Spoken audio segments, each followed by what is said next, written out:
What is going on, everybody? Crazy Dog back with a very special 2-for-1 edition of my Browns free agent target video series. As you're probably wondering, why is it a 2-for-1? Well, originally it was, as always, going to be an individual free agent target video until earlier today when a player that I actually thought the Browns could have traded for got cut, as Tom Pelissero broke the news earlier today on Twitter, and I quote, "The Titans are releasing pass rusher Harold Landry today," per source. Now, right away, I can already see the people watching this video saying, "You actually thought the Browns could have traded for Harold Landry? Boy, are you delusional or what?" Well, the thing is, you never know with Andrew Berry. I mean, remember a couple years ago, he went out and he traded for Zadarius Smith. And honestly, I didn't think he'd actually do it, but he did. I just thought, especially if the Browns traded Myles Garrett, that they would have needed a new number one pass rusher.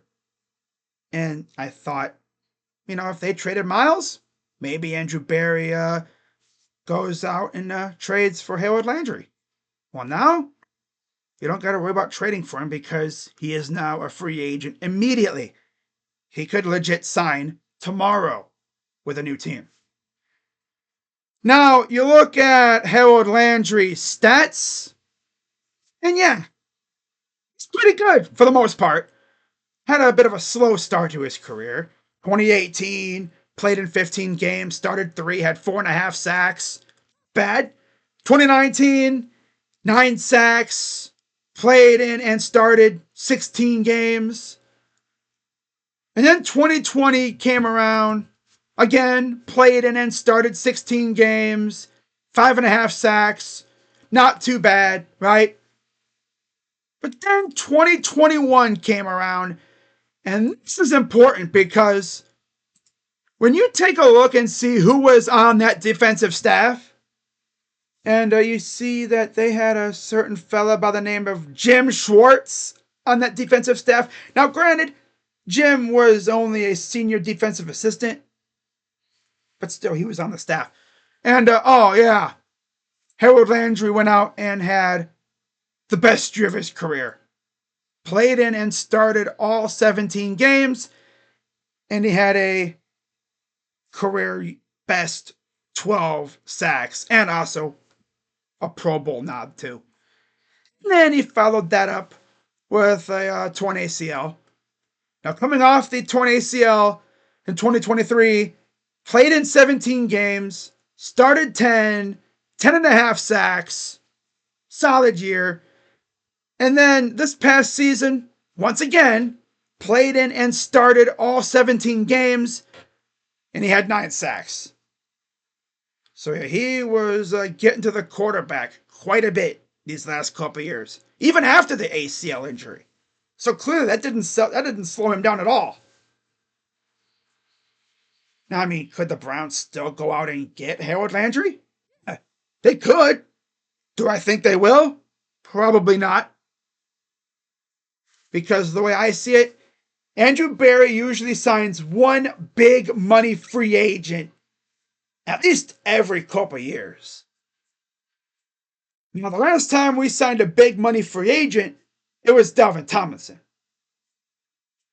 Now, we'll see if he would be willing to allocate a lot of money to a new number 1B pass rusher if we keep Myles. Now, if we trade Myles, he needs a new straight up number 1 pass rusher. And I think Harold Landry would be that guy. But who knows if and when they're even going to trade Myles, right? That whole situation is getting messier and messier by the day. In fact, earlier today it came out that apparently Myles wanted to meet with Jimmy Haslam, and Jimmy essentially told him, "Go talk to Andrew." This dude was sounding like those parents when their kid asks them for something. They'd be like, "Go ask your mother," or "Go ask your father." Like, what the heck is going on here? Like I said, this situation's getting messier and messier every day. Now, as far as Landry's background information goes, He is 28, but he'll be turning 29 in June. And technically, he is a linebacker. So I guess, we'll see what they would do there. But drafted out of the University of Boston College by the Tennessee Titans in the second round, 41st overall of the 2018 NFL Draft. Okay. So, yeah, very good player.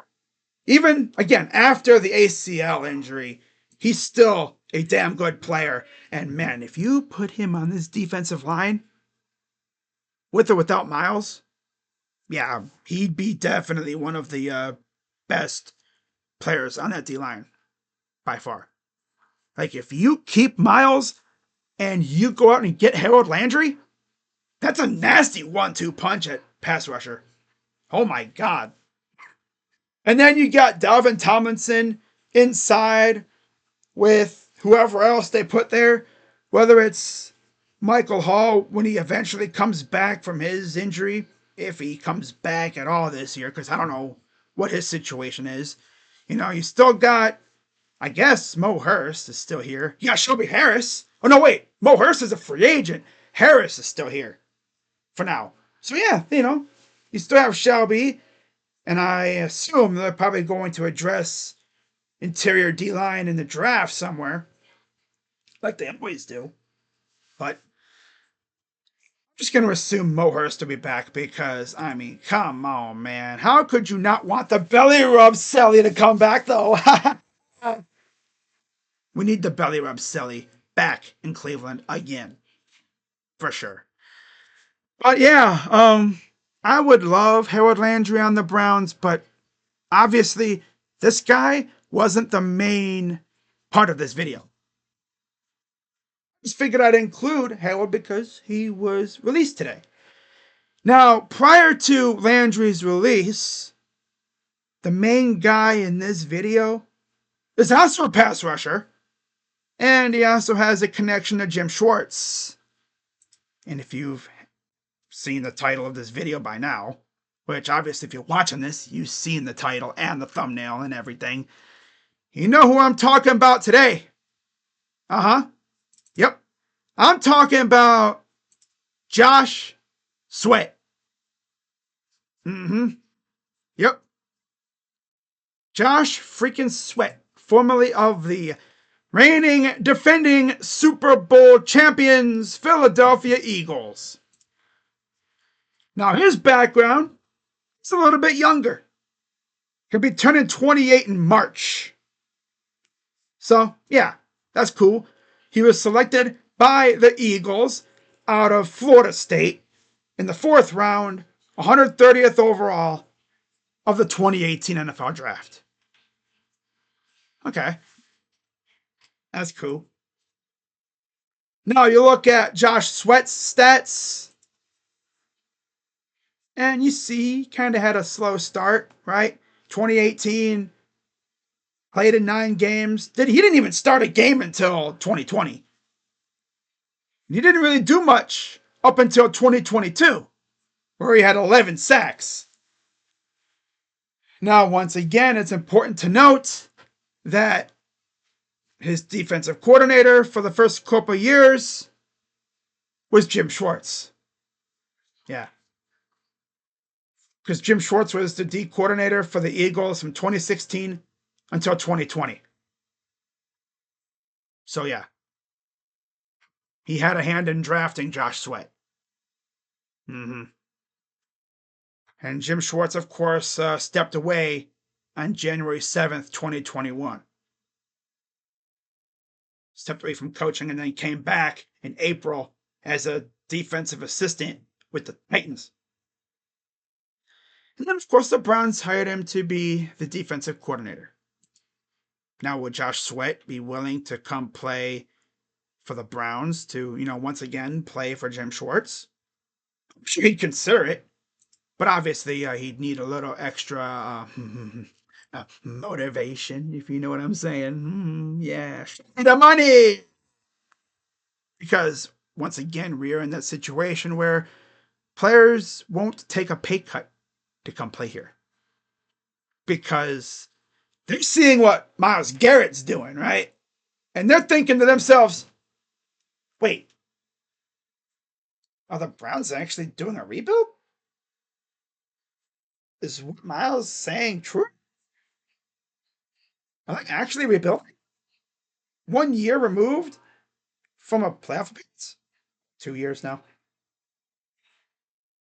You know, that's tough. All because we need a quarterback. And, yep, the first couple of days of free agency will tell us all we need to know. Not to mention the draft. Mm-hmm.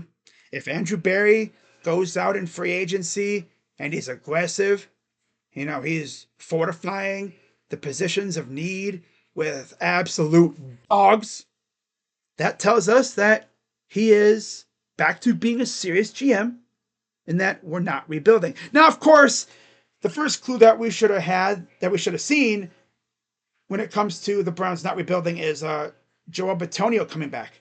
Because again, do you think Joel would come back for a rebuild? No. Joel Bitonio would never put his body on the line for another year. He would not want to go through another training camp, another offseason program for yet another rebuild. He's been through enough rebuilding. I think the Browns will be right back to where they were before this past season. Andrew Berry does what I think he'll do in free agency. No, I say that and watch Andrew simply do what he did last year and just sign a bunch of depth guys. If anything, I think Andrew will probably make his noise via trade. But we'll see what happens. But yeah, I would love to see Josh Sweat with the Browns. But again, for that to happen, they got to show him the money. But of course, a lot of this could depend on what happens with Myles. Because if they keep Myles, which I think they will, they're going to need a number 2 or 1B pass rusher regardless of what happens. And the way I see it, Landry and Sweat are bona fide starter caliber edge rushers. I don't think they'd want to be a number 2 pass rusher. They want to be the dude. No, I mean, I'm sure they'd come here to play alongside Myles because Myles will take up all the double teams while these guys are just going to town against, single blockers. I mean, maybe they face a chip block every once in a while, right? But Myles would be hogging up all the double teams, and meanwhile, these guys would get what's left, pretty much. Because obviously, you're not going to be able to double team Myles and then double team a guy like Josh Sweat or Harold Landry, or any other pass rusher for that matter. But yeah, we'll see what the Browns do at pass rusher. Another one of our many needs heading into free agency. But with that being said, guys, that's going to wrap it up for my second to last Browns free agent target video of the week. I'll wrap up the individual portion of the series tomorrow. I think you guys already know what position I'll be talking about. I mean, it's the only position I really haven't talked about yet. It's the most important position on the team, quarterback. Yeah, and you probably already know who I'll be talking about. I'll let you guys guess it in the comments down below, and we'll see who gets it right. So yeah, with that being said, that's going to wrap it up for this video. I will see you guys in a little bit for Cavs and Hornets as the Cavs look to extend their third long-ass winning streak of the year. I think they're trying to get it to 13 games. Imagine they match the 15-game win streak that they had to begin the year. Man, this team is crazy, dude. Freaking love it. Thank God for the Cavs, because if it wasn't for these guys, I don't know what I'd do. Because the Guardians are just getting started, and the Browns are pissing me off already. They're not even playing, and they're pissing me off. It's the Blue Jackets are good, too. Can't be mad about them. But that's pretty much going to wrap it up for this video. As always, I'm Crazy Dog. I'll see you guys tonight for Cavs Hornets. and I'll be back for my final individual Browns free agent target video of the week. Free agency is almost here, and of course, if any rumors come out, I'll have a video. That's what I do. Be sure to hit the like button, subscribe, and hit the bell. I'm Crazy Dog. Let's go Browns. See you guys tonight for Cavs Hornets. I'm out. Bye-bye for now. Yeah.